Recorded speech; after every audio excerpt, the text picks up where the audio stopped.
have ferried people across the strait for 32 years, and in that time I have learned one thing about the sea that no chart or almanac will tell you.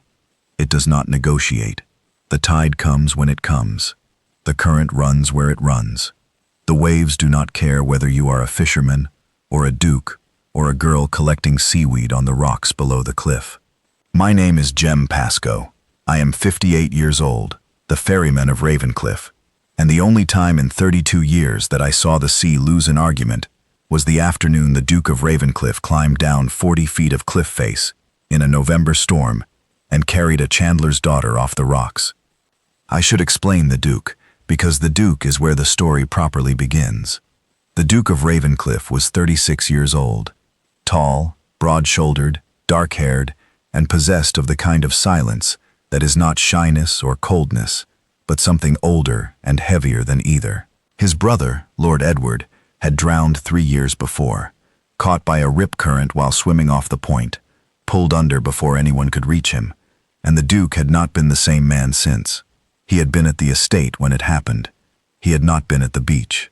He carried that absence the way a man carries a wound that will not close, silently, constantly, and with a guilt that no one could argue him out of, because he had already argued himself into it, so thoroughly that it had become architecture, the load-bearing wall of his grief.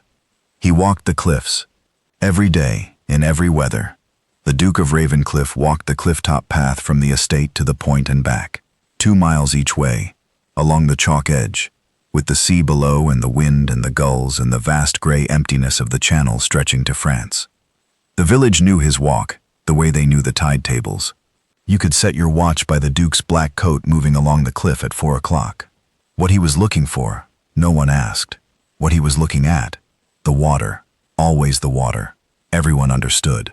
Eliza Holt was 23 years old, the daughter of Peter Holt, the village chandler, who had made candles and soap for Ravencliffe and the surrounding farms for 30 years. Peter had died 2 winters before. The cough, the long decline, the workshop suddenly empty. And Eliza had taken over. She made tallow candles for the fishermen, beeswax candles for the gentry, and a lavender soap that the vicar's wife said was the finest in the county. She also collected driftwood, sea glass, and kelp from the beach below the cliffs, because kelp ash was used in soap making, and because Eliza Holt was the kind of woman who would climb down a cliff for a penny's worth of raw material, rather than pay a penny she did not have. She was not beautiful in the way that word is usually meant. She was brown-haired, sun-freckled, strong-armed, with the reddened hands of a woman who worked with lye and hot wax, and did not complain about either. She had her father's steady temperament, and her mother's practical eye, and she managed her small business with the quiet competence of a woman who understood that survival was a daily negotiation between what you needed and what you could afford. The afternoon it happened was a Thursday in November.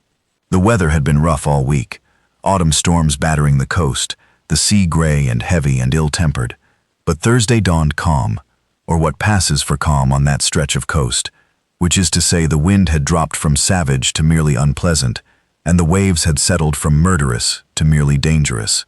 Eliza went down to the rocks.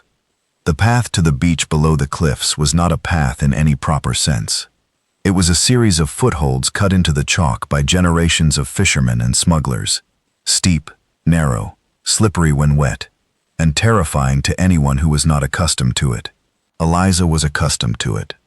She had been climbing down since she was 12, and she moved along the chalk face with the easy confidence of a woman who trusts her hands and feet more than she trusts the world's opinion of where women should and should not go. She reached the rocks at low tide. The rock pools below the cliff were rich with kelp after a storm. Long, dark ribbons of it draped over the boulders, slick and gleaming. And she set to work, cutting and bundling, filling her canvas bag with the quiet efficiency of someone who has done this 100 times. The tide turned at 2:30. It turned fast on that stretch of coast. The strait funneled the water, and what was a wide shelf of exposed rock at low tide became a churning, shoulder-deep channel within an hour. Eliza knew this. She had timed it, as she always did, and she had planned to be off the rocks by 2. She slipped, a patch of kelp on a wet boulder, her foot going out from under her, and she fell, not far, but far enough. Her ankle turned on the rock, and the pain was immediate and absolute. And when she tried to stand, the ankle would not hold her weight. She sat on the rock, 10 feet above the waterline, with the tide coming in, and 40 feet of cliff above her, and no way to climb either up or down on one foot. The water reached the base of the rocks at 2:45. It reached her ledge at 10 past. It rose around her boots, her shins, her knees. The waves were not large, not storm waves, but they were steady and cold and relentless, and the current pulled at her legs with the patient insistence of something that has all the time in the world and knows it. She did not scream. Eliza Holt was not a woman who screamed. She shouted, once, twice, a third time, but the cliff absorbed the sound, and the wind carried what was left of it out to sea, and no one heard. The Duke heard. He was on his 4 o'clock walk, his black coat against the gray sky, and he heard the shout, the way a man who walks the cliffs every day hears anything that does not belong to the wind or the gulls. By its wrongness, its human urgency, its thin, desperate note cutting through the sound of the waves. He stopped. He looked down. He saw her. 60 feet below, on a ledge that was shrinking by the minute, a woman sitting with the water at her waist, and her arms braced against the rock, and her face turned up toward the cliff, with the expression of a person who has calculated her options, and found that none of them include survival.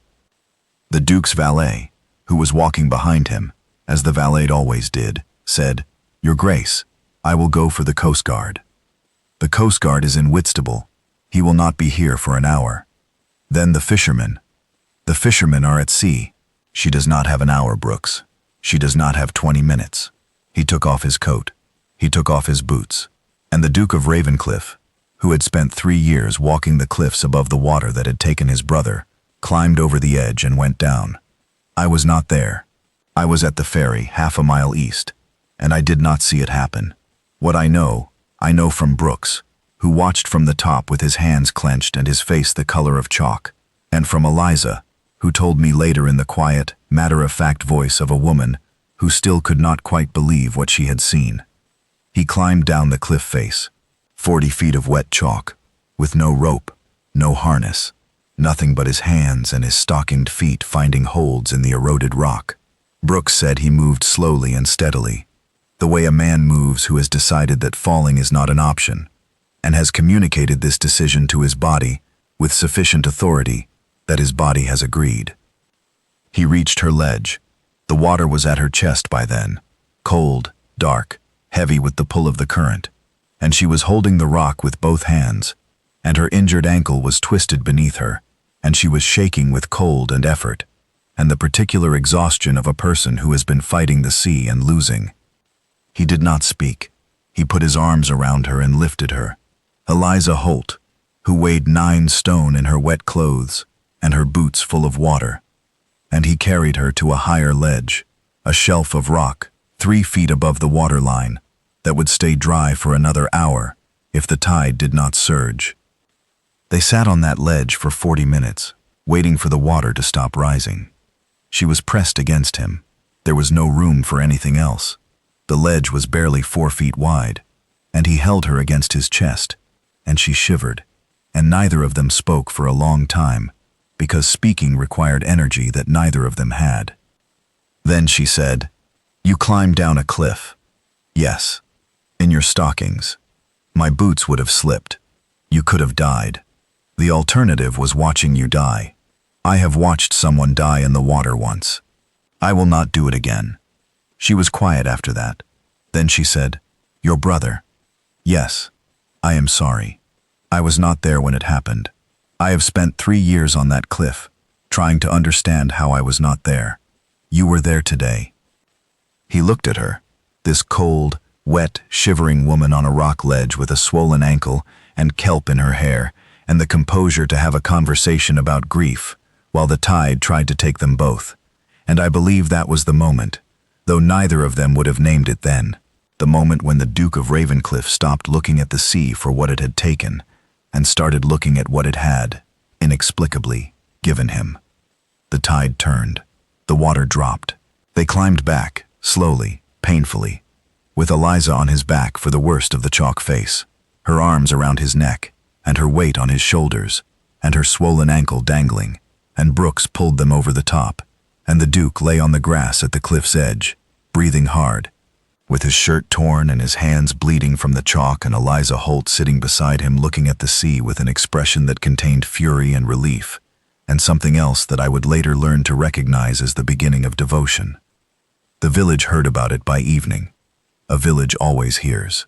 By the next morning, every fisherman, every farmer's wife, every child in Ravencliffe knew that the Duke had climbed down the cliff for the chandler's daughter, and the village responded the way villages respond to acts of extraordinary courage performed by people they had previously considered unknowable, with a respect that bordered on reverence and a curiosity that bordered on gossip. The Duke visited Eliza's chandlery the following week. Her ankle was bandaged. She was working. She had not stopped working, because Eliza Holt did not stop working for anything short of death, and possibly not even then. And the Duke walked into her small, warm, wax-scented shop and stood among the candles and the soap molds and the drying racks and said, "I need candles for the estate." "You have a chandler, Your Grace. Mr. Phipps in Whitstable supplies your household. Mr. Phipps makes adequate candles. I want better ones." She looked at him. She looked at him with the frank, assessing gaze of a woman who knew exactly why the Duke of Ravencliffe was standing in her shop, and it was not because of candles. "Better candles cost more, Your Grace. I can afford more." She sold him candles. She sold him the beeswax ones, hand-dipped, clean-burning, with a warm golden light that made a room feel like a room instead of a space, and the Duke took them home and put them in his study, and for the first time in 3 years, the study did not feel like a place where a man sat alone with his grief. It felt like somewhere a person might actually want to be. He came back. He came back the following week, and the week after that, and within a month, the Duke of Ravencliffe was visiting the chandlery every Tuesday and Thursday, buying candles he did not need and soap he did not require, and spending an hour each visit talking to Eliza about wax and wicks and the science of combustion and the art of a clean flame, which was, I eventually understood, not really about candles at all. One afternoon she showed him how a candle was made. She dipped the wick, a cotton braid she twisted herself, into the melted beeswax, lifted it, let it cool, dipped it again. 30 times for a dinner candle, 50 for a church taper. She explained how the thickness of the wick determined the size of the flame, how the temperature of the wax affected the finish, how a draft in the room could make a candle gutter and smoke and ruin a clean burn. The Duke watched her hands, steady, precise, patient, and said, "You make it sound like a science." "It is a science, Your Grace. My father spent 30 years perfecting it. The difference between a good candle and a bad one is attention. The wax does not care who is making it. It only cares whether you are paying attention." "I am paying attention," the Duke said, and he was not looking at the candle. She told him about her father, about the years of patient craftsmanship, the pride he took in a candle that burned evenly, and a soap that lathered cleanly, the workshop that smelled of beeswax and lavender and honest work. She told him without self-pity, with the practical warmth of a woman who had loved her father and missed him, and kept his business alive, because letting it die would have been a betrayal of everything he had taught her. He told her about his brother. Not the drowning, he had told her that, on the ledge, but the life before it. The swimming races in the cove when they were boys. The way Edward laughed, loud, reckless, infectious. The plans they had made for the estate. The silence that replaced all of it. "You walk the cliffs because the sea took him," she said, "and you cannot stop watching it in case it gives him back. The sea does not give things back. No, but it brought you down the cliff for me. That is something." She made him a candle, a single beeswax candle, scented with lavender, in a simple holder. "For your study," she said, "so you have something to come home to instead of the cliff." He stopped walking the cliffs. Not all at once. The habit of 3 years does not break in a day. But gradually, the 4 o'clock black coat on the cliff path became a 4 o'clock visit to the chandlery. And the village noticed, and the village approved, because the village had spent 3 years watching their Duke grieve, and had run out of ways to help. And now a girl with kelp in her hair and candle wax on her apron had done what none of them could. He proposed in the chandlery. He proposed by candlelight, her candles, her light, her warm, wax-scented world. And he said, "You told me the sea brought me down the cliff for you. I think you were right. I have been walking above the water for 3 years, looking for something I lost. I found something else instead. I found you on the rocks, and you were alive, and I climbed down. And the climbing down was the first thing I have done in 3 years that was not about grief. I am asking you to marry me, Eliza, because you gave me a candle and told me to come home, and I would very much like home to be wherever you are. Your Grace, I am a chandler's daughter with wax under my nails, and I am a duke who climbed down a cliff in his stockings. We are neither of us what convention expects. I find I do not care." She married him in December, in the village chapel that overlooked the sea, and the fisherman came, and the ferryman came, and the whole of Ravencliffe came, because the whole of Ravencliffe understood that the Duke had climbed down a cliff for a girl, and the girl had given him a reason to stop looking at the water and start looking at what was in front of him, which was life, and love, and a chandlery that smelled of beeswax and lavender, and a woman who had never needed rescuing from anything except a tide, and who had rescued him from something far worse.